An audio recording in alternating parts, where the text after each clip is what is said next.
All right, welcome back in. Today I have Coach Cain. He is the offensive line coach, run game coordinator at, probably say it wrong, Barrington College. Did I say it right? Or Barrington? I don't even know. Barton College. Barton Barton. College. See, I'm a dumb country kid. I don't know. So, Coach, thanks for being here. Oh, thank you for having me. Um, as you can see, I'm a stupid podcast guy because I always tell people I'm just a dumb O line coach, and people are like, "No, you're not a dumb O line coach. You're just a line coach," and that's what they tell me. So I just go with it. Um, Coach, let's start with this. How did you end up there? Like, what was the path to get where you are today? Yeah, so graduated college in 20 spring of 2018. Finished playing fall of 2017. I'm from born and raised in North Carolina, Hmm. and after I graduated college, I started coaching high school football. Did that for 3 years. Uh, coached through the COVID season, which you know we were fortunate enough to get 5 games in. We started off the season with 10 scheduled, then 7 was the Yep. updated schedule, and then we got to 5, and we had 2 of them get canceled because of COVID. We Hmm. were able to pick up one more. It was just chaotic. But then the spring of 21, I got my first college position at Quincy University out in good old Illinois. I Yep. was there for 6 months, almost 7 months as a graduate assistant offensive line coach. Great experience. Learned so much about football, more than I thought I already knew. Hmm. Then left there, went to Stonehill College, another Division II now FCS program in Easton, Massachusetts. Was there, and then got a call from the guy I worked for at Quincy because he played for the head coach here at Barton Hmm. and said, "Hey, they're looking for an offensive line coach. It's a chance for you to move back to North Carolina." And then, long story short, interview, moved a week, got here a week before spring ball, and been here since. So just finished my second season here. This upcoming March will be my second full year. Was it a culture shock to go to Quincy, Illinois, out in the Quad Cities a little bit from North Carolina? Oh Because, man! So the crazy thing is, I coached 2 years of high school football in North Carolina, and then moved to Pennsylvania. And I mm, was there during COVID, so I moved from yeah, Pennsylvania to Quincy. okay. But yeah, the frigid cold and wind chill and everything was Hmm. definitely a culture shock. But the part of Quincy that I was in was similar to places I grew up in, so wasn't too bad. But man, you pass the Walmart in Quincy, you have no cell service, and you are looking at nothing but flat land. Uh-huh. Yeah, I grew up 25 minutes east of Champaign, Urbana, where the U of I is. Oh yeah. And then I went to college at Eastern Illinois down in Charleston. Then I was coaching at Charleston High School for a very long time. And my second to last game I ever coached at Charleston High School was at Quincy, Notre Dame. So we had to Okay. go from Charleston, Illinois to Quincy, Notre Dame, which was a 4 hour bus ride. And to go there to lose like 58-7, mind you, like it was bad. And then having to come back. And I'm like, this is stupid. But going out there for, like you said, go out there. I grew up with flatland, so everything is just normal. But going out that way is a whole different experience out there towards Quincy. And one of my buddies coaches a high school up here in the suburbs. They had to go to Quincy High School to play a playoff game, which is 3.5 hours or 4 hours from here. I'm like, this is dumb. Why are you going all the way out there to play a playoff game? He's like, well, that's where they put us. And Yeah. go all the way out there. It's ridiculous. Um, so it felt good to go back to North Carolina from Quincy. I bet. Like, hey, I'm going to go back after because you went somewhere else, then went there. So I bet it's nice to be back in North Carolina. Like I have my woods. It's not as cold. It's not as flatland, corn everywhere. Yeah. Now it's just the other end of the spectrum. It's 98 degrees at 9 a.m. But the summer gets pretty brutal out here. The fall's not too bad. Yeah. We always have a joke out here that we never really experience winter. We have about 2 weeks of winter. It's really Uh, just second fall, and then we hop right into spring. then there's Illinois where the winter may not hit till February. Oof. It's it's either going to hit us now or it's going to hold off until middle of January, beginning of February, then it starts to hit. Like I remember coaching baseball 2 years ago. It was snowing like the day before our first game at like March 12th. And I'm like, what is going on here? Like it's just like 3 inches of snow. And we're like, okay. And then like what will happen is when that happens, then you get into April, it skips spring and goes straight to like 85-degree weather. Like it just makes this Oh yeah. big jump. Yeah, when I was at Quincy, we it was during the when everyone was playing the COVID spring season. Having a 6 a.m. practice in February was brutal. uh, because What we a had just horrible, gotten through signing day and everything, and it's frigid out there. what a Not enough layers. what a horrible time that was. What a horrible like because if you were around Illinois, you knew we had to wait till the spring too for like high school. And we only got 6 games, and some only got like three because of COVID or whatever it was. And I coached all three sports. So that spring in January started basketball. Then football overlapped with basketball. And then track overlapped with football. So I did all three. And I'll never forget this. And this pisses me off to this day. We're in track, we're getting near the end. And all of a sudden you get told, hey, June 7th, go back to normal. Everything's back to normal. So track ended June 4th. June 7th, that Monday, was right back to football, basketball, like in the summer for workouts. And I'm like, I just went through 3 seasons from January to March or May. Now I got to do it all over again.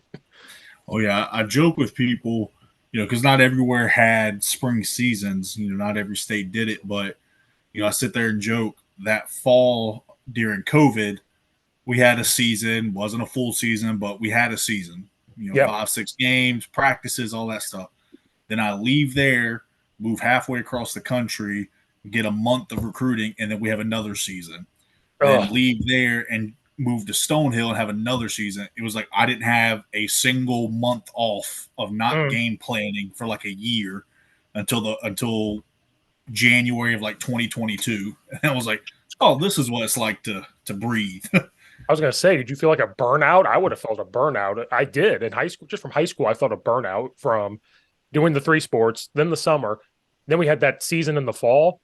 All of us coaches were burnt out because a lot of us do two or three sports. You could tell we, as coaches, were like grumpy and irritated, and we were like just burnt out. And I even said this at one point in the summer. I was like, is this what it's like to be a full-time college coach that just never stops at some point? And I reach out to some, they go, no, you're doing way more than we do right now.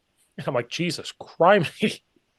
Oh yeah. I mean, that probably about game 5, 6 in the fall of 2021. I'm coming in at 7 a.m. to work, leaving Yeah. at 7 p.m. And I'm just like, Yeah. I've been doing this since last fall. Like it's Yeah. just been, the only time I had a little time to myself was over the summer, and then at that Right. point I'm moving and doing things like that, and so it was like, yeah, the burnout was a real issue, and then made it through the season, had a really good season, and then got the job down here and was right back into it. So I Yeah. got down here a week before spring ball started, so So you you know know, nothing besides go, go, go, go. You know nothing. yeah, I mean this is probably one of or definitely the first time I've been able to sit down and you know go through a season, go through the off season, and be able to like catch my breath and do things. Just when you're trying to cut your teeth early on in the college setting, even in the high school setting, your pay is not Yeah. sometimes enough to live off of, and whether you love a location or not, sometimes you gotta make decisions that help better you and your family and things like that, and you know love and passion for a place doesn't pay the bills sometimes. So Yep.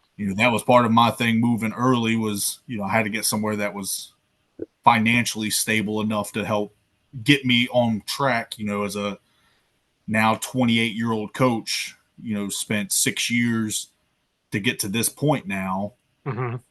It's like, all right, I didn't really make much in high school, Mm-hmm. just a monthly stipend for 3 months, was Yep. having to work full-time jobs on the side as well, then go be a GA and make nothing, and then go to restricted earnings.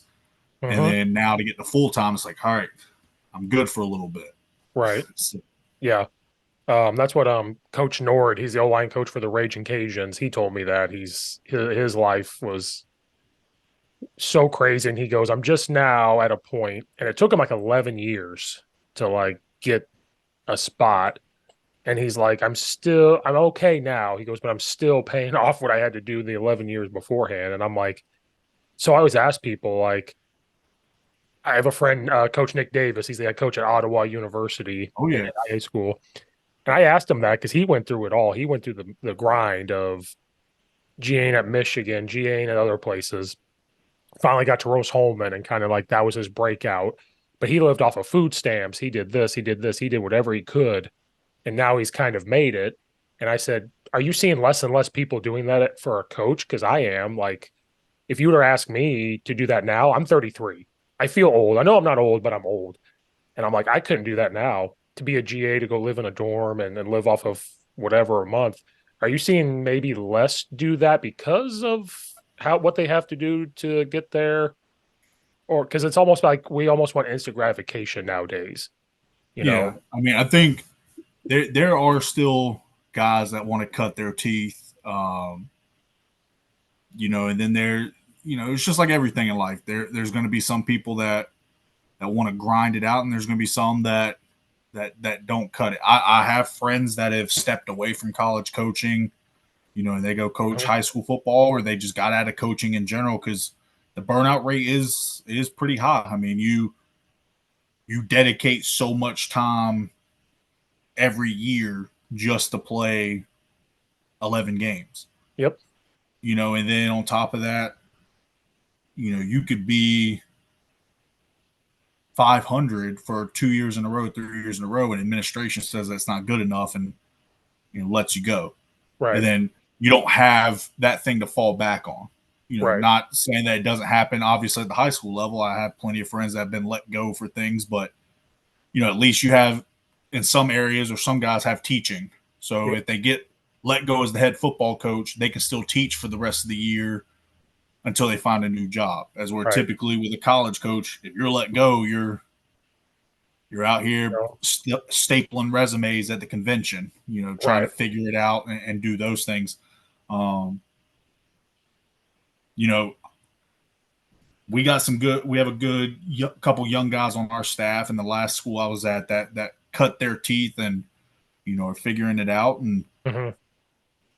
it's, that was kind of the thing I told myself coming through, like playing at a small Division II school. My network's already smaller than some of these guys that come from, oh, well, I walked on at, Illinois, Hmm. and I can GA after because I had a good relationship. Right. So coming from a smaller school, not always the case, but for me it was a step by step by step to get to this point. And Right. like you were talking about earlier, this isn't the end point. Right. Um, as a coach, as a young coach, I have goals and aspirations of, you know, coaching at the highest level I can be at. Hmm. Whatever that is, whether it's, maybe it is Division II, maybe it's FCS, maybe it's FBS, maybe it's Power Five, Group of Five, heck, maybe it's the NFL. I don't know. But, I feel like I do a disservice to myself if I, don't try to reach for the stars, and whatever happens from that point happens from that point. So, that's just kind of my mindset with it. And I think there are some young coaches that want to do it, and then like you said, there's some that seek instant gratification, where they see, their buddy who may not have done the same things they've done or have the resume that matches up with them get that job at, insert university name, and they were over Hmm. here cutting their teeth at a D2, D3, NAIA, whatever. Right. Right. It seems you have to know a lot. Like obviously you're going to know more than me because of where you are, but sometimes it's who you know too. On top of that, you really have to know people. Like when I first got coach at Charleston High School, a young coach, he really wanted to get into football, so he was like our freshman coach, JV guy. Then he GA'd at Eastern for 2 years. The old line coach he GA'd with got a job at Northern Iowa. Goes with him, goes to Northern Iowa, but he still GAs. There was no like, here's a spot for you. It's a GA. That kind of frustrated him, but he's like, I'm going to do what I have to do. Then the old line coach got a job at UTEP. Went with him to UTEP. Kind of the same thing. Like, hey, you're just going to be this GA or what analyst thing.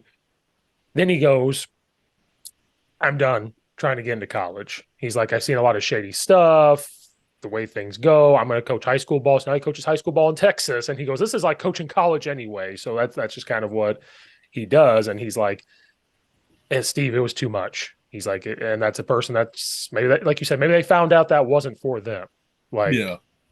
um, he didn't want the instant gratification, but I think he thought about 4 years into it. Like maybe I could have found a spot, but like you said, it took you years before you found a spot where you were comfortable with. And like talking to other people, like we can't. First of all, we can't find coaches. That's the first problem. Like we had 4 openings last year, and it took us like 7 months to fill it. Like we just Mm-hmm. can't. And then I also feel like when you do try to get people like, well, I want to be the OC, I want to be this, or I'm not coming. And it's like, what have you done to earn that? Oh, I coached youth football. That doesn't mean you could be at the high school coaching off like an offense coordinator. You know what I mean? Absolutely. So that's where that instant gratification thing comes in of, well, I know more than you and I want this, I want this, I want this. When you get into college and they're like, oh, I have to do video, I have to do this, I have to do this. I want to coach. And from talking to all you people, all you guys all over the country, yeah, I had to do that to do this. Like, and it paid off. Oh yeah. So, I mean, since I got into the college setting, so when I was at Quincy, I'm assisting the head coach and coaching the offensive line. Setting up meeting rooms, doing all the grunt work, grading the film, mhm. running practices, doing all that stuff. But then on the side, running, I was the equipment manager for Uh-huh. 160 players. Having to track helmets and shoulder pads and pass it out and fix things and do this and do that. Then I move on to Stonehill, still coaching the offensive line, but now I'm in charge of helping the head coach book hotels and meal plans and Yeah, things like that for road trips. right, Then I come to Barton. Now I'm coaching the offensive line. I'm coaching the tight ends. But then I also handle all the video for the team. Adding, deleting players. Making cut ups, sharing cut ups. Sharing the film to the league pool, all that stuff. And it's right, like, the ultimate goal for me, obviously, is to get to a point where I can just focus on coaching the offensive line. right. But all these extra tasks, I feel, have helped me understand and enjoy when I do get to coach the offensive line. When I get to go out there and practice for those 2 hours, I enjoy it more because it's like, well, this is your 2 hour window because after this, you're going right back to your office to, Yep, to cut film and put everything together. You'll spend another hour doing that. Then you got to watch it. Then you got to grade it. Then you got to make notes. And then boom, you're in at 6 a.m., 7 a.m. the next day to review the same tape you just watched. right, right. So, I think it's given me a better appreciation for those 2 hours of practice, whether it's a good season or a bad season. It's like, well, you know, it's part of my job. Mhm. That's what the head man wants, and my job as an assistant is to take things off his plate and make it easier. So Right. Well, then also there's worse jobs out there than not doing football stuff. I would say to yeah, people like you could be working third shift in a graveyard. You could be scooping up horse manure, whatever it is. So at least a college coach just tell me, like, yeah, I'm busy, but guess what? It's football. Like, yeah, I'm busy. I'd rather be doing this than being a teacher again for some. They're like, I'd rather be doing this than worrying about oh, a 15-year I old's mean, parent calling me. coach, absolutely. Like, I would much rather go through a season, do recruiting, do all this extra stuff, travel, all this stuff, than I spent 4 months, 3 months, something like that, prior to COVID, being a substitute teacher in Pennsylvania, and it's rough. Yeah. Or, but right after that, my job during COVID, I was working at a children's rehabilitation center. So I've had some jobs where I'm like, I'd much rather just coach full time. Right. Right. So through all that, I put everything in perspective. It could always, like you said, you could always do something that's not with football. At the end of the Mhm. day, sometimes I'll joke with my parents, whatever. It's like, I get paid to just like coach a game.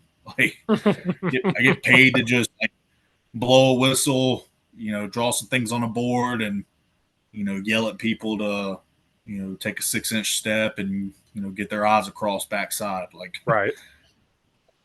You yeah, you get paid for that, and then other people are like, wait a minute, what? Yeah, about 7 a.m. to like 9 p.m., but I still get paid to do it. yeah, I mean, like, yeah, I mean, maybe some weeks it's like 70, 80-hour work weeks to make the same amount of money that, you probably make working 40 hours a week. But look, it's about the experience. Well, you can wear sweatpants and stuff to work and all that stuff. You get Oh, your own yeah. I little mean, office. I only have to wear slacks on recruiting visits and game days. So, I'm That's true. sweats and shorts and hoodies and pullovers most of the time. So, I'm And casual Friday every day. there you see, there's perks to everything. So there you go. What was that the biggest adjustment going from high school to college is recruiting? Was that the biggest adjustment or just learning how practice and the film and stuff is because high school film compared to college film set up way different because we don't have the resources, we don't have any of that. Would that be the biggest thing? Is like for me, that'd be almost the big thing is recruiting, like being on top of it and making sure you're getting these kids and the pressure of having the kids. Would that be the biggest adjustment from high school Yeah, to college? I think the two biggest things were the things you touched on. I mean, recruiting in the sense of the rules behind it, because there's so Oh many like yeah, yeah, small details. When can you contact a kid? What are you allowed to do for a kid when he comes on campus? Like, what can you say? What can't you say? All for like that whole process of learning the rules is more strenuous than the actual recruiting because I tell kids, I tell parents, and it's not to sound like a jerk or anything, but your pool of kids you can look at is so massive. right. So like I tell kids, I may not be for everyone. This college, this institution may not be the one for you, Hmm. but there's 10 other kids down the street, an hour away, 2 hours away, that would gladly take this opportunity. So Right, like trying to understand that while trying to build a relationship, you got to build relationships with tens, 20s, hundreds of kids because you're casting a giant net hoping to catch a couple fish. right, And that was the hardest part was, early on I'd start recruiting a kid and I'm so focused on that one kid or those 2, 3 kids. And it's like, well, you got to get 3 offensive linemen in this class, 2 receivers, 3 running backs, 2 quarterbacks, 6 D linemen, 4 linebackers. And like, that's what the whole staff has to get in. right, And then per position group, you got to bring in X amount of guys. Oh, hey, you got to get 3 scholarship kids and 5 walk-ons.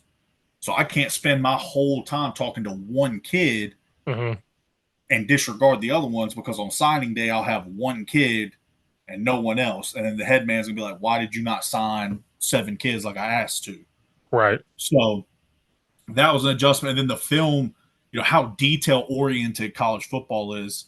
Um, I've seen and talked to some really good high school coaches that run their programs like college programs.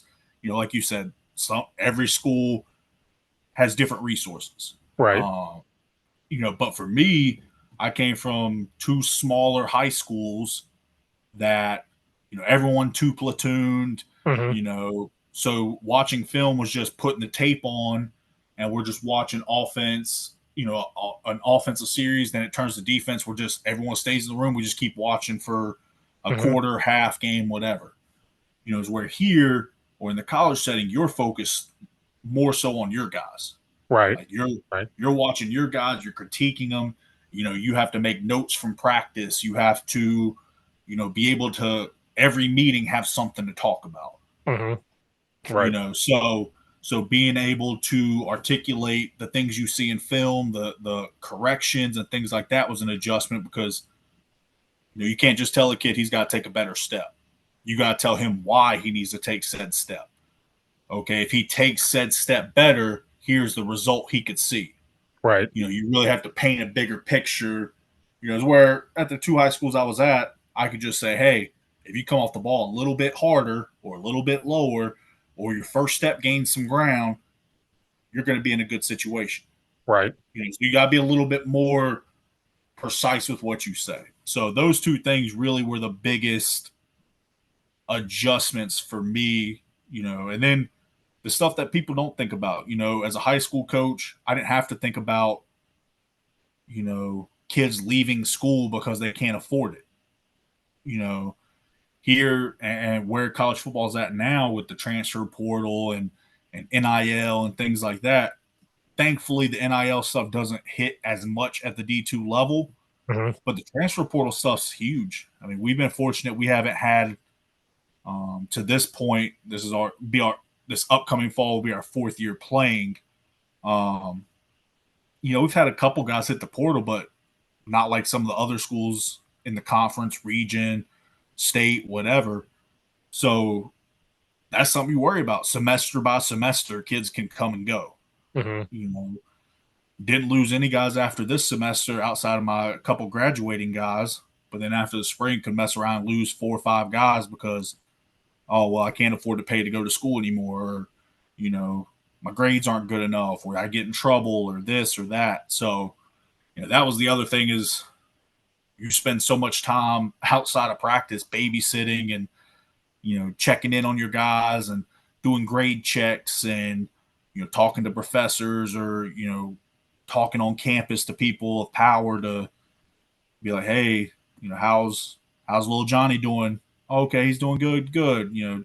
Just wanted to check in on them or calling them to your office because maybe they bombed a test and you got to talk them through. Hey, got to pass your next one so you can get a C so you can be eligible for the season. Right. So all those off field things, kids leaving campus and, going to a party or, doing things that most college kids do, having to keep your phone on at 3 in the morning because what if someone needs you to come pick them up? Right. Or Right. what if someone's in an accident or, something happens? Like you got to be able to be there to help them out because you're their home away from home. Their parents, their guardians trust you to take care of them, and your job doesn't stop just because they're not practicing. Right. That's what I just, I'm getting back in this podcast thing. I just told another coach, like, we never stop, high school or college, like, you never stop being a coach. Like, it could be 10 o'clock tonight and a kid sends me a message, hey, my girlfriend just broke up with me. And you're just like, all right, talk to me tomorrow. And then for some, like, to us, it's not a big deal. But for some reason, in that moment for them, that is the biggest thing. That's the problem. Now, you could talk them out of it in 10 minutes, but you're like, come talk to me. Or they'll come talk to you and be like, hey, I don't want to go home because of my home situation. I coach with kids like that. They would sit at the school and we'd Mm. be leaving and we look out like, what are you doing? Go home. They're like, we don't want to go home. We don't know where to go. Uh, we don't know where our next meal is coming from. So team meals, coaches never ate. We just gave it to them. Like we know who's not going to eat. And like, hey, take this home. Oh, your grandma's sick. You guys can't afford this. Go take this. Oh, you're living out of your car. How can we help? And like, you just don't. Parents don't think about that, or the community doesn't know that. And you're constantly worrying. You're constantly like, I hope this kid's okay. And that's why I tell my kids now, where I coach at now is, guys, some of you have a rough home life. A lot of you don't. There's someone out there that has it worse. So when you complain about X, Y, and Z and ABC, remember, you've got it pretty good. Like we have a field house with an indoor track. Some schools don't have that. Like we have 2 turf football fields at our school. Like you guys need to be gracious of what's going on. Some kids don't have this at all. And people don't know that Oh, about yeah. coaching either. Oh, yeah. It's just like, people don't understand if they're not in the profession that not all schools are created equal. No, You know, no. high school, D3, D2, FCS, FBS, Power Five, Group of Five, whatever. Not all teams are created equal. So going back to that recruiting process, another tough part is packaging a kid just to come to campus. Mm-hmm. At the Division II level, for most schools, I don't want to speak for every school. Very rarely are we just passing out full rides. Because Okay. we have 36 full scholarships to use. Okay. So we have to make those 36 full scholarships, and not everyone has 36. Some people have 30, some people have 25, 20, whatever. So you have to make whatever you have stretch to sign Right. a recruiting class. So when you're packaging that kid like you're talking about that, could be living out of their car, could be, not wanting to go home and things like that. And you got to package that kid and then present a kid an offer where they might still be paying back or taking out loans for $5,000, $10,000, Mm-hmm. and they're like, as much as I want to help you, like I've got to sign 4 kids for this position group, and if I give you all the money, I can't sign more kids. So now I'm Right. taking away opportunities for other people. So Right. the human aspect of it, like trying to be, cognizant of what kids are going through or what families are going through, but then also understanding like there's other kids that need opportunities too. Mm-hmm. And like you said, someone's always got it worse. Yep. No Yep. matter how bad it is, there could always be someone who has it worse. So, that to me, that was one of the toughest things in recruiting besides the rules is just like having a kid tell me his life story, knowing that he doesn't have much, and then still being like, hey, the best I can do is you're taking out a loan for $5,000 a year Mm-hmm. to be able to go to school. So, yeah. Well, uh, and then like you said, with the transfer portal hasn't hit you guys yet, but to some people, I feel bad for college coaches. Now you have to like recruit them to stay. Like you get them there. Now you got to make them happy to make sure they don't go and lose them because then all of a sudden, like you said, if it's in the spring, you screw around and you lose, then you have to go dive into a portal and immediately try to fix it. And then now you're dealing with a kid that you maybe didn't put as much time in, or they came from this school, they run this system, and now you got to coach him to be in this system on top of dealing with brand new people you brought in. So, like, yes, us high school coaches have it rough, but like now with the way college football is going, you guys are just more and more like piled on top. Maybe not for you guys necessarily, but watching and listening. Because I don't believe everything I hear on ESPN. I just will text the college coach like, "Hey, tell me what's really happening. Like, what Oh really yeah. goes on?" Um, Coach Rodriguez at Akron, O-line coach last year, he's like, I had to get 3 out of the portal. He's like, they left, and I immediately had to go into the portal. And he's Oh yeah. like, I've never been so exhausted. He's like, I've never been so exhausted trying to get kids. And he's like, and they're juniors, so now I got to deal with what system did you run? Oh, well, we're going to run this up tempo, inside zone, wide zone thing, and you guys ran power. Like we're going to do this. So now you got to coach them into doing that on top of it. And Yeah. I mean, you spend so much time, you know, re-recruiting your guys every semester, every year. So we've been, like I said, we've been fortunate that we haven't had a mass exodus to the transfer portal. Most of our guys that do hit are graduate transfers that maybe we didn't have their program or something like that. But yeah, I mean, you spend most of your time re-recruiting your guys, um, just because all it takes is one person to say, "Oh man, well, maybe you could play FCS, or you could do this, or you could do that," and then those kids are gone. And right, then on the recruiting the transfer portal is so difficult because for us, it's you're looking for kids that can come in and play immediately. right, You're not typically bringing in a kid that and do everything for him to come in and sit the bench. mm-hmm, So you have to recruit the kid, then you have to spend time with the kid, then you got to try to make the money make sense because maybe kid X was at this university and he was paying nothing, and now you got to try to compete with that. mm-hmm, Then you have to compete with the fact that maybe maybe they played in a couple games at their university, their college, whatever. So now they think their price is that much higher. Right. Or, they're got a low transfer GPA, so now you got to package them differently, or whatever the case may be.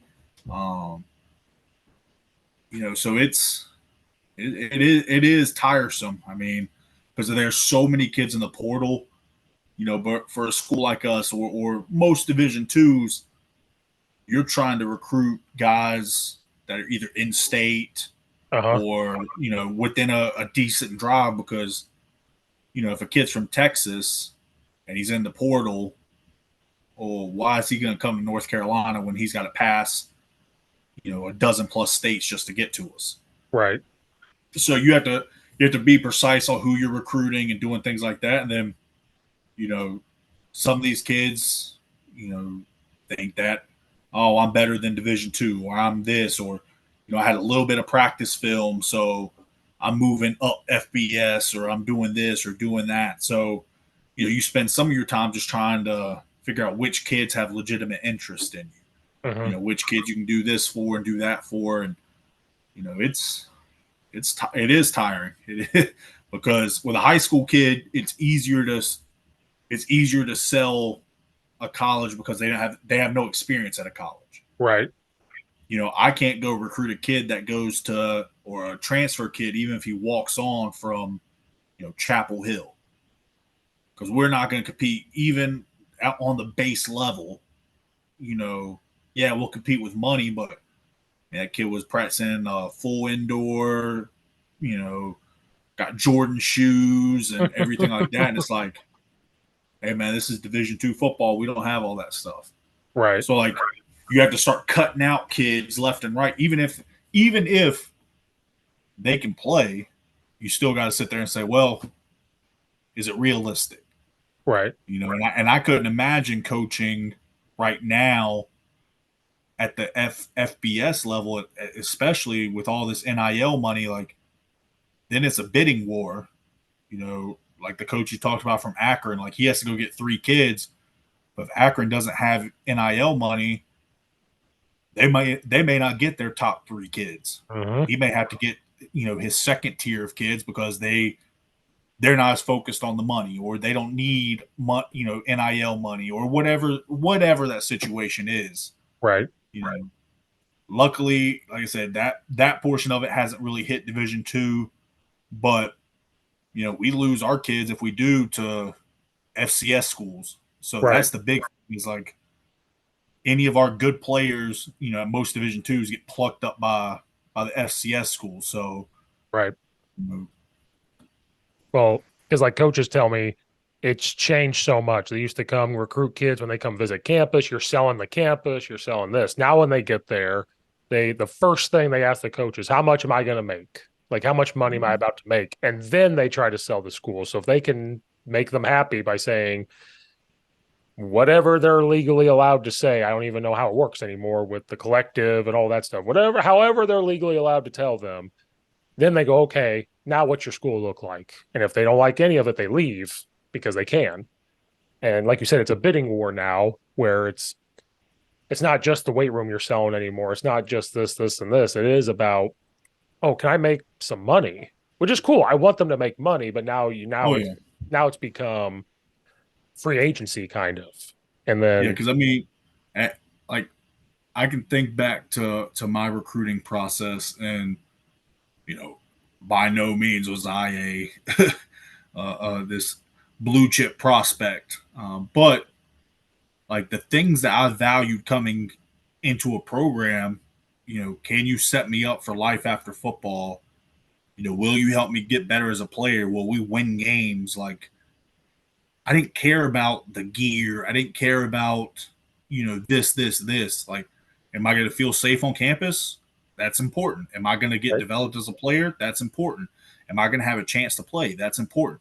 But now, like, kids will hit the portal and, leave Alabama after winning a national championship to go to, you know,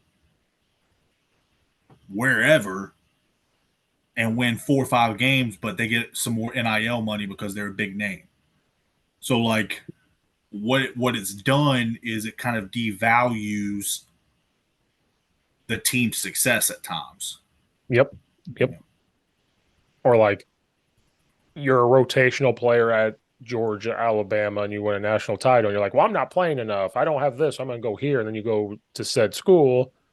Maybe you're still a rotational guy, and now you're not winning a national title. I don't know about much people. I would have loved to have been a practice squad or a rotational player and win a national championship. Like that Yeah. wouldn't have bothered me because I'm still touching the field here and there. I'm on special teams. I would love that. Nothing would have affected me at all. Well, it's like you said earlier, it's the instant gratification. Yeah. It's the and it is not every kid. I don't want to use a blanket statement, but there's kids just like there are coaches that feel that just because they've accomplished XYZ that they should be here. They should be doing this. They should do Yep. this and that, and don't understand that, 6, 7 years ago,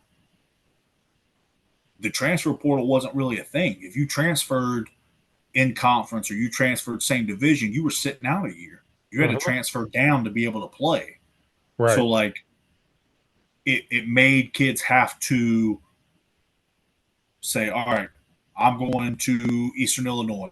I'm going to stay here for 4 years and I'm going to work my way up the depth chart or transfer down, or something like that. Now it's like, well, after a semester, the kid's not playing. He's like, well, I'm going to transfer, because Yep. I need to be doing this, but there's still a lot of kids I believe that cut it and say, you know what, I'm gonna do this the old fashioned way, because when you look at the transfer portal, I haven't looked at in the last couple of days, but say there's 4,500 kids in the transfer portal, that's still a small amount compared to, I think there's between Division 1, 2, and 3, there's like 700 and something college football teams.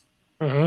Yep. If each team's carrying a 100-man roster, and I'm awful at math, that's a lot of kids. Yep. So like 4,500 in the grand scheme of things isn't a lot of kids, but it's more than what you would think, and that's I could talk about that forever. My favorite argument and conversation is, I'll talk to high school coaches and get the transfer portal's ruining high school recruiting, and that's we could do a whole podcast on that one because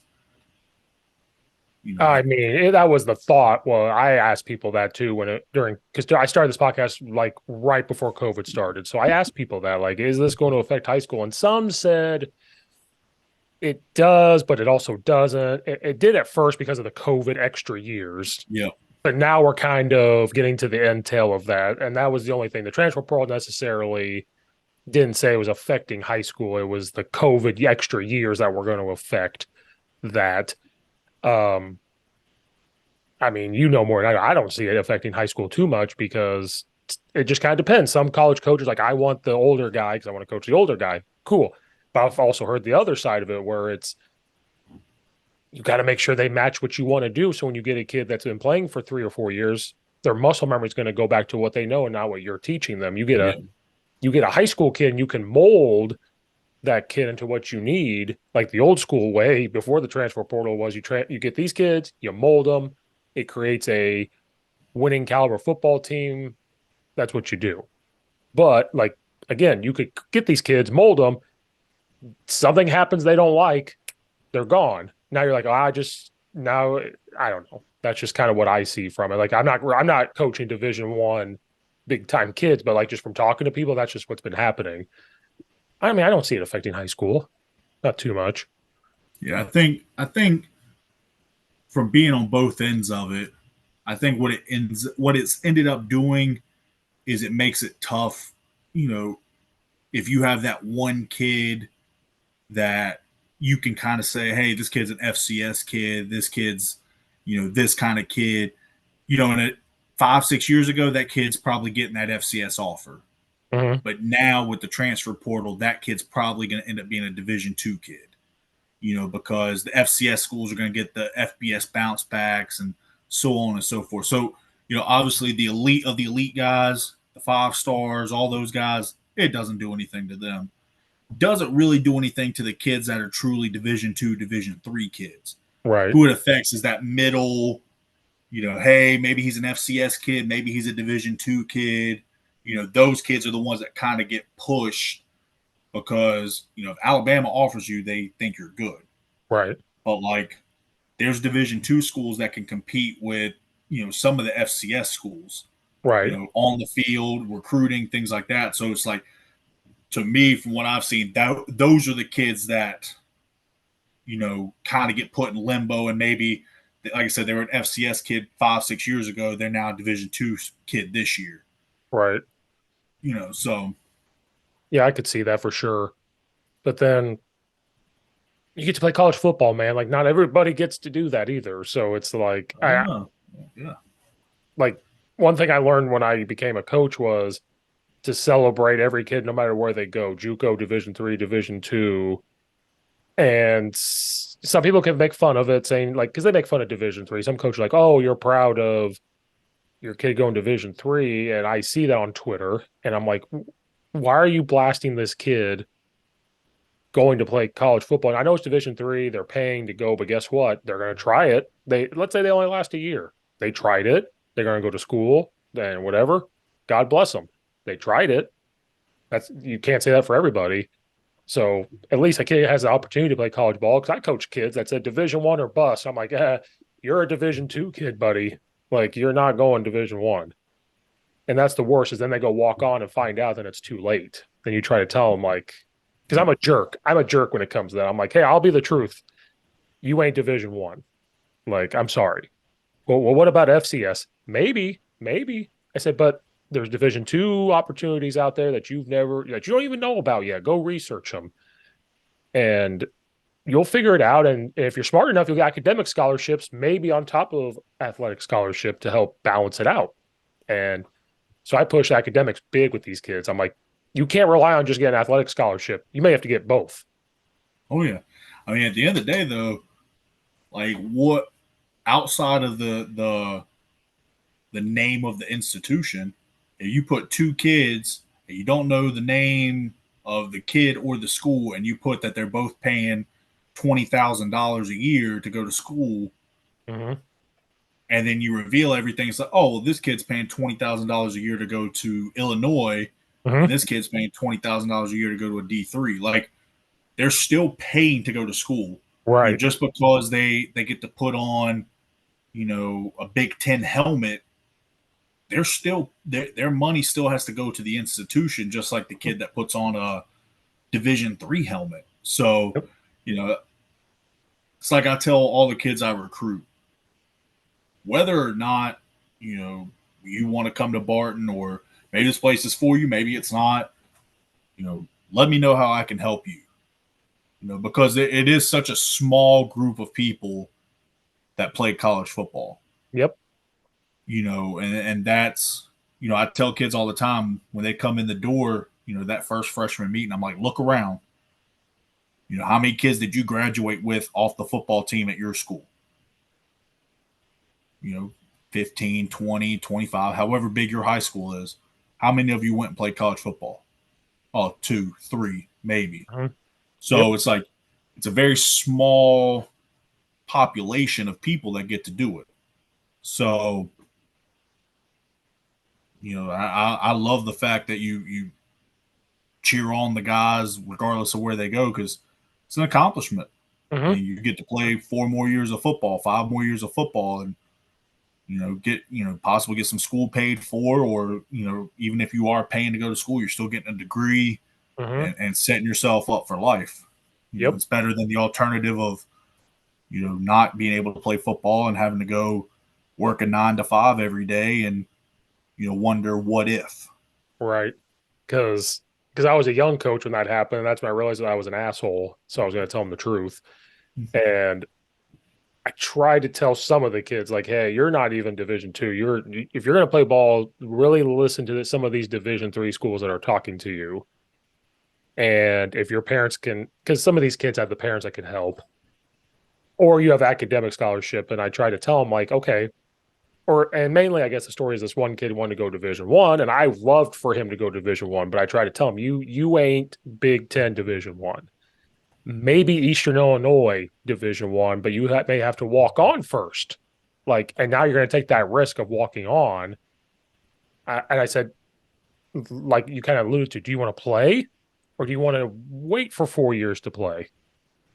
You got to start weighing that. Like, if you can play right away, not go into as much debt, still, if you're going to pay to go to school one way or the other, pick the one that you're probably going to play and that Yeah. you like. Um, and then I had another kid coaching at the same school. He walked on, but then as he walked on, earned a partial scholarship, but he had the academic scholarships on top of it to help pay for it. And then all of a sudden, the next year starts earning more scholarship money and then gets full. So it's like his worked out. But I don't want to say that's rare, but like that's not everybody's story. Like you can't look at that Oh and say, yeah. that's what I'm going to do. It's the right situation, right position. He was a kid that played tight end for us, was not a tight end in college. They put so much weight on him to make him a lineman. And that's why he was able to do that, because he was doing that. If you're not willing to do those things, it's not going to work. And now he's kind of taking the coaching route. He's a GA at Ball State now. So like he turned to that. So it just kind of but then the first time I saw really celebrating kids was Twitter years ago at a high school, Bolingbrook High School here. This coach has sent kids to colleges all over the place. But one thing he does is if it's Illinois Wesleyan, my kid's going to Illinois Wesleyan, and he will post it. They put a big thing on Twitter, loves it. My kid's going to North Dakota State, puts exactly the same thing up, celebrates them exactly the same. And that's when I realized I think I should do that too. If we have a kid go somewhere like, oh, he's going, he's going, he's going. And like you're so proud of them. And then if they need you, they can come talk to you. And so that's why I learned it. And I'm like, why do coaches on Twitter hate Division 3 or make fun of it? I don't know. But they do. Yeah. I mean, it's just like everything in life. There's going to be people that cheer for success, and there's going to be people that prey on a downfall. So it's definitely, you hate to see it because, these kids are happy and their coaches are happy and their families are happy, communities, schools, and all that stuff. And, it's a big deal no matter where it is, just like being a coach. You could be coaching at a tiny 1A high school or, Mm-hmm. whatever your classifications are in your state with a roster of 30 doesn't diminish your success, doesn't diminish the work you put in. You could win the state championship in the smallest classification in your state. Guess what? You won a state championship. Mm-hmm. To me, it's the same thing for a kid going to college, JUCO, NAIA, D3, D2, D1. Regardless, it's still college football. Mm-hmm. There's D3 kids I've seen that. I mean, there's been D3 guys make the NFL, and there's been Yep. some D3 guys that I've watched, that hit the transfer portal that are better than some Division 2 players. Just Yeah. like there's some Division 2 players better than some Division 1 players. Like, don't diminish someone's success because maybe they're not playing at Alabama, they're playing at Johns Hopkins or something. Like the kid's still gonna enjoy their time if that's what they want to do. Well, like here where I live in Naperville. You have North Central College, Oh and yeah. they're going to their third like straight national championship this year. They are a big physical team. Their linemen are huge. They always have a big physical running back, and you look at them and you're like, they could probably go beat a much bigger team. Like not a lot, but they could go and compete. And they have tons of players, and they just wallop people during the regular season. They beat a team like 70 something to 6. Like they're just Oh big. yeah. And you're like, that's Division 3. Like, I mean, look at the kid from, I want to say, Mount Union or Whitewater. The uh-huh. offensive lineman for the Broncos. Like that Yeah. guy's playing and starting in the NFL from a Yeah. Division 3 school. Yep. Like that kid, said, I'm going to pay to go to school and is starting games in the highest level of football. So, Yep. just because that kid's going to Iowa Wesleyan or that kid's going to, North Central doesn't mean that that kid's not going to, you know, possibly, make a lot of money playing football. It's just about you got to get opportunity. Well, like Peyton Thorne, when he was at Michigan State, he was at North Central first. He went there as a freshman, played there for a year, got a lot better. Michigan State saw it and offered him a scholarship. So he bumped up there. And it's like, see, he played good time. He played really good football for North Central. Michigan State saw it. Now, I know he didn't have a great season at Auburn. He went to transfer portal, went to Auburn, but still, that's a Division III kid that went Division I. Oh yeah. Now, do you feel bad for North Central because they had to replace their quarterback? Sure. But I kind of didn't because I saw their team. I'm like, oh, you'll just put this kid in. Like, they're that Division III that can just, you go. Oh yeah. I mean, it's like the kid at Missouri. Cody Schrader played at Truman State. Oh, yeah. Kid, Yeah. kid crushed it at Truman State, and then like finished 8th in the Heisman voting. Mm-hmm. Like finished 8th in the Heisman voting. Was playing Division II football 2 years ago. Right. We had a kid from within our conference. This past after last season transferred. He's playing at South Carolina, starting games, playing. Had a 75-yard touchdown against Tennessee. Like,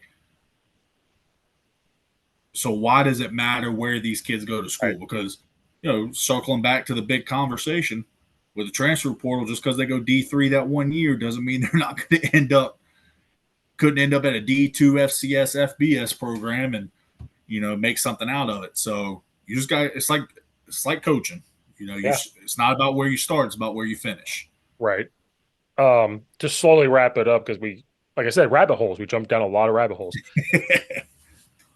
I love to ask O line, like if I ask O line coach, especially with somebody like you that's coached at different schools and I've coached at different high schools.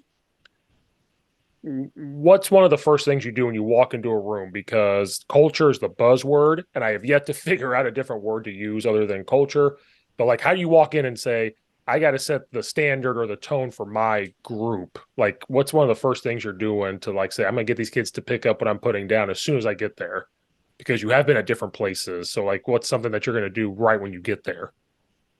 Yeah. So uh, I've kind of been fortunate that each of my 3 situations, I came in and the kids weren't there yet.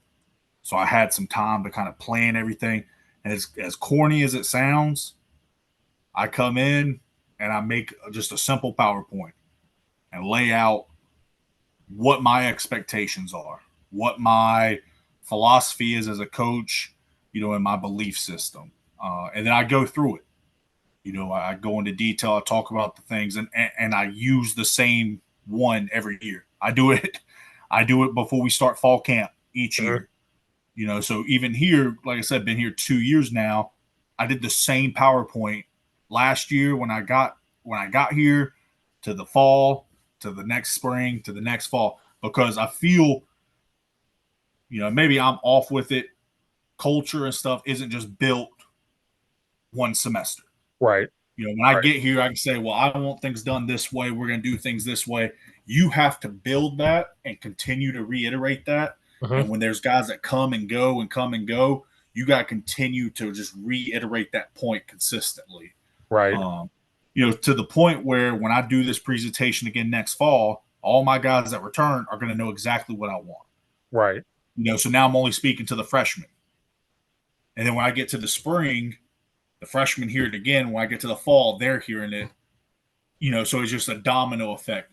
You know, I talk about, I don't tell my guys that we have to be perfect.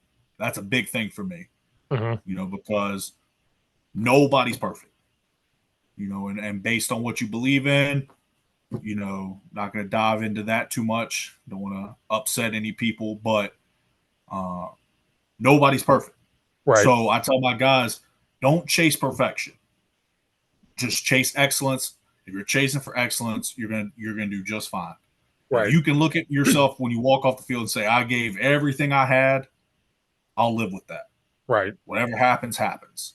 And this year was actually kind of cool because I could see at times the culture taking over. Right. You know, I have a rule. If meetings start at 7 o'clock, we're starting at 6:55. Hmm. You need to be seated, notebook out, ready to roll before 6:55. So we did that long enough. If someone's walking in at 6:56 and they haven't communicated with me that they're going to be late, Right. well, now I got kids telling them, hey man, get out. Go ahead. You know the rules. You know what it is. Get out. Or we drill footwork every day, and I got older guys that can step in and be a second voice for me and help those Right. younger guys. Right. That's all culture of being able to talk to one another. I'm a big component on respecting one another. It's not we don't have a system of, well, it's seniors, juniors, sophomores, freshmen. It's all of us are one group. We're all going to help each other get better. Because I tell my guys, like, yeah, you might be a 4-year starter, but if you get hurt, I got to have this next guy ready to play. Right. And guess what? At the end of the year, when we win a conference championship, we all get a ring. Hmm. But if you're selfish and you don't want to help the guy behind you get better because he's behind you and you feel like you got to focus on everything for you, and we don't accomplish that goal, then what? Right. Right. So, the culture aspect of it, I think you just have to continue to reiterate what's important Right. and not lose track of it, because you can get caught up in all the extra stuff. You can Hmm. get caught up in well, this is how we're going to do footwork, and this is how we're going to do this, and this is how we're going to do that. And I think kids just need structure. Yep. They need to know we're meeting at this time. This is the meeting expectations. This is the practice expectations. We don't walk on the field. We jog everywhere we go. When we're drilling, we're not talking and chit chatting. We're practicing. Right. When we're in meetings, we're not talking. We're watching film. We're asking questions. I'm a big question response guy. I say, hey, why would you make this combo call? I expect you to answer. Hmm. Everyone in the room's got to be able to answer. So I don't think I have like a true just here's the culture of the room. I think I just kind of I set expectations and Hmm. make them understand that this is why or this is how we're going to do something. But I also tell them I'm open for conversations. Yep. Like, I believe, in my opinion, one of the most naive things you can do as a coach is feel that it's your way or no way. Yep. Um, Yep. and I'm not saying you got to compromise beliefs or things like that, but you know, if a kid says, Coach, maybe I can't skip pull that well, I got a trap pull to be able to run power. Well, if he can do it and he can do it effectively, then do it. Right. So uh, I think your culture starts with how you communicate with your players, the relationships you build with them, and you just got to know when to get after them, when not to get after them. I'm not a big get in your face, dog cuss you, do all that stuff, because I feel like after long enough, kids don't take to it. Right. But Right. if you save it and you use it when you need to use it, I've had a couple of my guys be like, "Oh, coach, I know you're on one today. All right, let me make sure. Let me make sure the freshmen don't mess up." Right. You know, so to me, that's culture. Yep. But just saying like we gotta do this, we gotta play fast, we gotta play physical. If you don't define what those things are or what they mean to you, kids aren't gonna know what that means. So Yeah. I said I do something corny and just make a 5 slide PowerPoint and I introduce myself. I talk about where I've been, what I've seen. You know, I don't talk about my playing experience. I don't bring up, well, I've coached 8 all conference players, 3 this, 4. If kids want to know that stuff, they can Google it or they Hmm. can ask me. But Right. that's not how I'm going to present myself.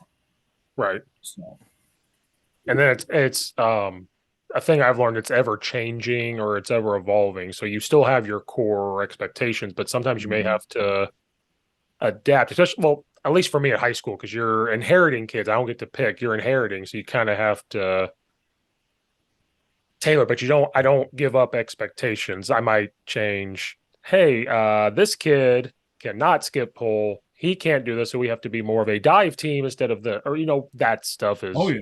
whatever it is. But you always have your set things. Like I started doing it this year. I have this PowerPoint talks about what it is to be an offensive lineman, and that's what it is. And they're always going to see it. And I always got to say the same things because kids nowadays are more triggered in their brains by buzzwords like wide zone. A coach told me, push the world away from you. And I started telling my kids that. And he says, it's just going to stick in their head. Push the world away from you. Push the world away from you. And it's, oh, then he goes, then if you could steal that word with a different run blocking scheme, it's going to fit the same thing. I'm like, Oh yeah. oh, okay. And I was like, that's why you guys are smarter than me. So I'm like, I did not think of that. Oh yeah. And I'll give my guys freedom. I'm a big word association guy, and yep. things like that, like buzzwords and things like that. We're huge on those, and sometimes I give my guys freedom to think of things, Mm-hmm. and say like, all right, how can I simplify what I'm saying to you right now? If you had to repeat what I just said, how could you simplify? Right. So then they take ownership in it. So now they're more invested in it. It's gonna stick to them more than me just saying, hey, when we're working a combo here, you're just gonna pick it up, put it down, attack the crotch. You're gonna do this. Hey, it's wide zone. You're gonna get your backside knee to the crotch, backside hand to the sternum. You're gonna press into like I let them kind of simplify some of that. Mm-hmm. So then that way they can, you know, have part of it and they're like, all right, I'm gonna remember this more. Yep. I tell my guys the four things we got to do. We got to be able to play fast. We got to be able to play physical. We got to be able to play relentless, and we got to play with swagger. Mm-hmm. And I break each one of those down fast. How can you beat the D lineman from point A to point B? Yep. Can you play physical? Can you sit there and withstand the grunt work, digging out a three technique? Having a solo block on inside zone on a front side three technique and keeping him from falling in for a play. Yep. Can you play relentless? Can you give that extra effort? You get to second level, are you trying to finish blocks? Or are Mm-hmm. you just positioning? Are you trying to put defenders on their back, or are you just trying to, get a plus on the play because you blocked it? Yep. And then like I said, you gotta play with swagger. I mean, offensive line is the most unique position in football, in my opinion. Yes. Yes, it is. It is the most unnatural position that you can play. Yep. You're going backwards at times against guys that are better athletes than you and having to turn your back to the most important thing in football, and that's the football. Yep. So, it is such an unnatural position to play. So, with that being said, can you own that moment? Can you own that you are the baddest dude on the field? Do you have confidence in yourself, game in, game out, play after play, that you're better than the guy across from you? And if you do that and you believe it, whether or not it's true, you're going to play like it. And to me, that's half the battle. Mm-hmm. I love that. I love that. I'm going to steal that and say it to my kids. I don't have the biggest lineman, but I'm going to say, like, if you believe in it and you get your ass kicked, but you still believe in it, I'll respect you a little more. Yeah. Oh yeah. I mean, look, I played these last 2 years. My center, heck of a football player, two-time all-conference player. But he was maybe 6'1" on a good day. But when we needed to reach a 2 out on wide zone, he could reach a 2 out on wide zone. Yep. But like that was his thing. He knew I could look at him and be like, "Hey, can you reach this guy?" "Oh yeah, coach, I got him." Mm-hmm. Like that was him. That was his swagger. Was Yep. you're not going to out athlete me. Yeah, you might be able to. If I have to block you solo and you're 6'2", 320 pounds, and I got to solo block you enough, you might get me. But you're not going to beat me when we run wide zone. Yep. I had a kid just like that where he played guard. He was smaller, undersized. Like if he goes plays Division 3, he's not a lineman. He's going to be a linebacker. Like this is what it's Mm-hmm. going to be. If our tackle was struggling with a speed guy, he would come over and be like, "Coach, you better put my ass at tackle next play, or I'm going to do it myself." And I'd be like, "Go." And he would do it. And make sure that guy did not get past him on anything whatsoever. And then he would look at the guy he switched with. See, it's not that hard. So like Or like last year as a junior, he had like a nerve thing going on here. So he had a brace on. He played the game with one arm. His arm was taped and braced so much it couldn't move. But he goes, if you take me out, you ain't taking me out. So he'd pass block and just use one arm to like keep him away. Because he's like, you Dang. ain't getting past me. And he did it. And I'd have to find the film again. You could just see his arm is just white with tape and this brace. He can barely do this. And he's like, but I'm playing. I'm still playing. This year's a senior dislocated his shoulder came out of place the last regular season game, and he tried to go back in, not be able to move it. And we're like, hey, get back here for a second. Because he was just that kid, like, I'm going back in. Because Oh yeah. that kid cannot do what I'm doing. I need to go back out there. And I'm like, you're going to make a great Division III linebacker coach happy one day, but get your ass out because we can't do this. You love kids like that. Oh yeah. You always sit there and say, if I have a team full of those kids, yeah, we may not look the part, but their effort and their attitude is infectious. Yeah. So I said that all the time. I loved my other linemen, and then I had some bigger linemen. Like I had a 6'4" kid. I'm like, if I could just, or a younger kid that's really tall. I have a sophomore. He's 6'5", like 300 pounds.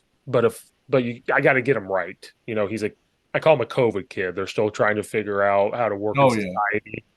If I could take that lineman, his way of doing things, and just put into that kid's body, he'd be a college football player, like Oh yeah. more than Division III. But I got to get him right. So, like you said, if I could just have 11 of those or put into bigger bodies, we're golden. Oh Golden.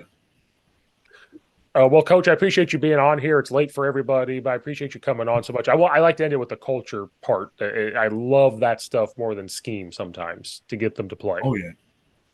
Oh yeah. I mean, if they believe in you and believe, in what you're talking about, you know, I heard who was it? I think Deuce Staley said it. I don't need my guys to run through a wall for me. I want guys that run through the wall with me. Mm, And I think if you can get your guys to believe that you're there with them, that you're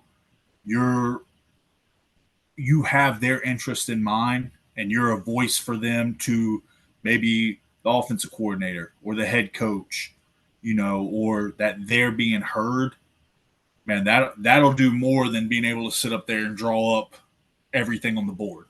right. And I by no means claim to be an expert at culture building and X's and O's and stuff. I'm still just a young coach trying to figure it out, just like the rest of us.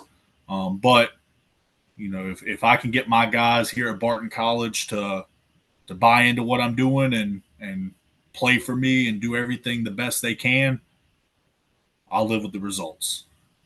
Well, you'll get good results that way, I believe. I Oh yeah. think you will.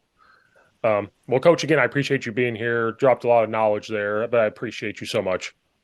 I appreciate you having me. It was a good time, and if you ever want me back on again, I'll be glad to come back on. You'll be back on. I get people on twice. You'll be back on. Okay, perfect.